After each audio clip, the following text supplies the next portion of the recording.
ಕಾಂಗ್ರೆಸ್ನ ಅಧಿನಾಯಕಿ ಸೋನಿಯಾ ಗಾಂಧಿ ರಾಜ್ಯಕ್ಕೆ ಬಂದಿದ್ದಾರೆ. ಇನ್ನು ಆಯುಧ ಪೂಜೆ, ವಿಜಯದಶಮಿ ಇರುವಂತ ಹಿನ್ನೆಲೆಯಲ್ಲಿ 2 ದಿನ ಭಾರತ್ ಜೋಡೋ ಯಾತ್ರೆಗೆ ಬ್ರೇಕ್ ಬಿದ್ದಿದೆ. ಇವತ್ತು 4ನೇ ದಿನ ರಾಹುಲ್ ಮಂದಿರ, ಮಸೀದಿ, ಚರ್ಚ್ಗಳಿಗೆ ಭೇಟಿ ಕೊಟ್ಟರು. ಹೇಗಿತ್ತು ಯಾತ್ರೆ ನೋಡೋಣ.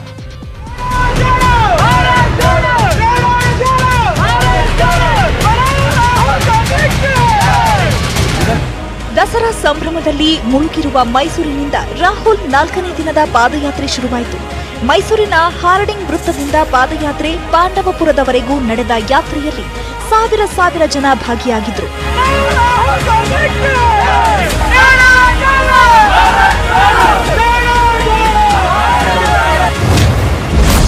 ಮಂದಿರ, ಮಸೀದಿ, ಚರ್ಚ್ಗೆ ರಾಹುಲ್ ಭೇಟಿ. ಮೈಸೂರಿನಿಂದ ಶ್ರೀರಂಗಪಟ್ಟಣದವರೆಗೂ ರಾಹುಲ್ ಗಾಂಧಿ ಪಾದಯಾತ್ರೆ ಮಾಡಿದ್ರು. ಶ್ರೀರಂಗಪಟ್ಟಣದಲ್ಲಿ ಪಾದಯಾತ್ರೆ ನಿಲ್ಲಿಸಿ ಬೆಳಗ್ಗೆ ಸೀದಾ ಚಾಮುಂಡಿ ಬೆಟ್ಟಕ್ಕೆ ಬಂದು ಚಾಮುಂಡೇಶ್ವರಿ. ಉಪ್ಪಿನಕಾಯಿ ಬರೀ ಊಟಕ್ಕೆ ಮಾತ್ರ ಅಲ್ಲ, ದುಡಿಮೆ ಕೂಡ.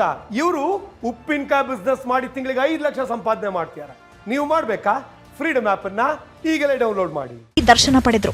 ಇದಕ್ಕೂ ಮೊದಲು ಮೈಸೂರಿನ ಅಶೋಕ ರಸ್ತೆಯಲ್ಲಿ ಪಾದಯಾತ್ರೆ ವೇಳೆ ಮಸೀದಿಗೆ ಭೇಟಿ ಕೊಟ್ಟರು. ಮುಸ್ಲಿಂ ಮಕ್ಕಳು ಗುಲಾಬಿ ಕೊಟ್ಟು ಪಾದಯಾತ್ರೆಗೆ ಶುಭ ಕೋರಿದ್ರು.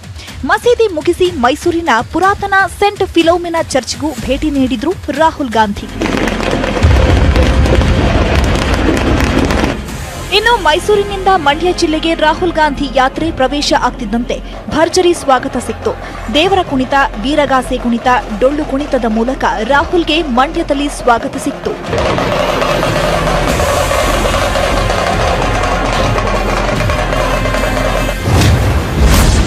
ತುಳಿತಕ್ಕೆ ಸಿಲುಕಿದ ಮಾಜಿ ಮಂತ್ರಿ.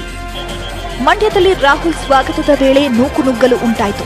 ತಳ್ಳಾಟ, ನೂಕಾಟದ ವೇಳೆ ಮಾಜಿ ಸಚಿವ ಎಂಎಸ್ ಆತ್ಮಾನಂದ ನೆಲಕ್ಕೆ ಬಿದ್ರು. ಜನರ ಕಾಲಿಗೆ ಸಿಲುಕಿದ್ರು. ತಕ್ಷಣ ಪೊಲೀಸರು ರಕ್ಷಣೆ ಮಾಡಿದ್ರು. ಈ ಮಧ್ಯೆ ಜಮೀರ್ ಕೈಗೆ ಪೆಟ್ಟು ಮಾಡಿಕೊಂಡಿದ್ರು. ರಾಹುಲ್ ಗಾಂಧಿ ಜೊತೆ ಬೆಂಬಲಿಗರ ಜೊತೆ ಪಾದಯಾತ್ರೆಯಲ್ಲಿ ಕಾಣಿಸಿಕೊಂಡ್ರು.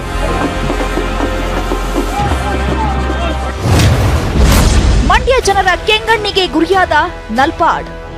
ಮಂಡ್ಯದಲ್ಲಿ ಪಾದಯಾತ್ರೆ ವೇಳೆ ಮಂಡ್ಯದ ಕಾಂಗ್ರೆಸ್ ಕಾರ್ಯಕರ್ತರು ರಾಹುಲ್ಗೆ ಜೈಕಾರ ಹಾಕ್ತಿದ್ರು.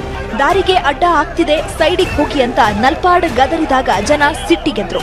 ಕೊನೆಗೆ ನಲ್ಪಾಡ್ ಕೈ ಮುಗಿದು ಆಯ್ತು, ನಡಿರಪ್ಪ ಅಂದ್ರು. ಇದು ಬೆಂಗಳೂರಲ್ಲ, ಮಂಡ್ಯ, ಹುಷಾರು ಅಂತ ನಲ್ಪಾಡ್ಗೆ ಆವಾಜ್ ಬಿಟ್ರು.